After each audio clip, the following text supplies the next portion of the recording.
Halo, ketemu lagi sama gua Ari. Di video kali ini gue mau cerita tentang Nokia nih, khususnya dalam aspek marketing. Di sini, lu siapa yang tidak tahu tentang Nokia?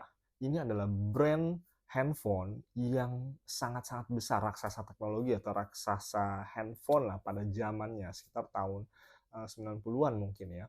Hingga pada tahun 2007 itu mulai tergerus marketnya oleh brand lain. Nah dulu itu ini siapapun yang gue inget pas zaman itu gue masih sekolah, si kuliah, hampir semua yang gue tahu itu semua pasti pakai Nokia. Lu kalau pakai handphone udah pasti Nokia, brandnya udah pasti itu aja, tinggal seriannya aja.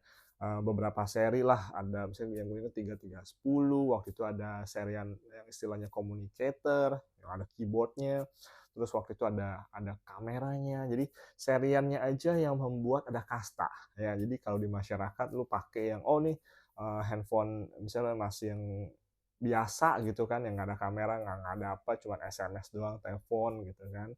Terus juga ada, kalau udah pakai communicator biasanya para pebisnis, pengusaha yang keren-keren lah. Terus ada yang muncul kamera di handphonenya, wah kayak gitu deh.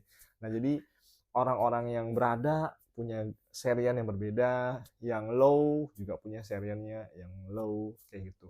Nah itu waktu itu jadi wah hampir di mana-mana semua pasti Nokia gitu kan. Itu.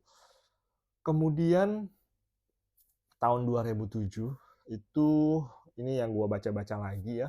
Itu mulai tergerus marketnya oleh brand lain misalkan kayak serian awal Apple kayak iPhone gitu kan mulai tergerus, kemudian terus berlanjut hingga akhirnya jatuh gitu. Nah, gue pengen cerita itu fokusnya adalah kepada kegiatan marketingnya. Nah, lu tahu nggak? Jadi di masa itu, di momen itu, budget marketing untuk Nokia terkategori cukup besar karena kan perusahaannya besar, gede gitu kan. Dan juga mereka kan udah ada profit dari periode sebelumnya dan ada budget marketing gitu kan. Karena mereka perusahaan yang besar, pasti mereka mampu meng-hire tim yang proper dan mereka juga mampu membayar vendor atau agensi untuk bisa melakukan kegiatan marketing dengan proper. Memang betul di era itu mungkin pendekatan digital belum masif dan saat-saat itu juga tahun itu juga kayaknya orang belum mengenal ya pendekatan digital marketing, semuanya itu masih masih tradisional atau konvensional marketing lah di era itu.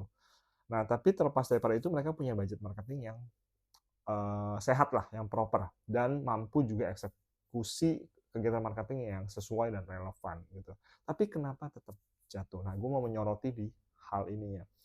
Nah, gue kulik-kulik, gue pahami, gue pelajarin, gue analisis, gue menyimpulkan adalah kalau ini sama ya seperti value yang gue selalu bawa ke klien. Kalau lu cuman doing marketingnya bagus, perfect gitu kan. Marketing itu hanya berdampak pada bisnis itu sekitar paling 20-30% lah gitu kan. Ada aspek lain di luar marketing dalam bisnis yang lu sebagai business owner perlu juga concern ke sana, pertajam di sana. Contoh misalkan produk. Sekarang dalam kasusnya Nokia gitu, inovasinya kurang tajam, kurang signifikan dan dibalap oleh kompetitor. Waktu itu muncul touchscreen, muncul juga ada iOS ya sebagai OS-nya Apple, ada juga muncul Android gitu kan. Waktu itu ya Nokia dia memutuskan untuk pakai punya dia sendiri gitu kan. Nah, terlepas daripada itu yang kita mau fokusin dan pahami adalah ini ada aspek lain di luar marketing. Salah satunya produk yang perlu lu kembangkan. Marketing itu cuman gaung, ini cuman kayak corong, ini cuman kayak mikrofon dan juga dengan speaker besar ya. Tentu lu perlu diisi nih ngomong apa, pesan marketingnya apa, produknya apa, lu perlu preparation, perlu siapkan itu dengan baik juga. Jadi tidak hanya marketingnya yang baik, tapi dari sisi produknya juga harus berkualitas, harus oke, harus cukup oke lah gitu. Pesannya juga nggak cuman hanya lu bisa punya marketing budget besar atau gue pengen lakukan ini atau infrastrukturnya bagus gitu nggak cukup, lu perlu di dalamnya lu perlu beresin juga hal lainnya. Selain operasional lah, selain juga ada mungkin finansial, manajemen, dan sebagainya, lu perlu persiapkan juga. Itu sedikit cerita dari gua, semoga bermanfaat buat teman-teman.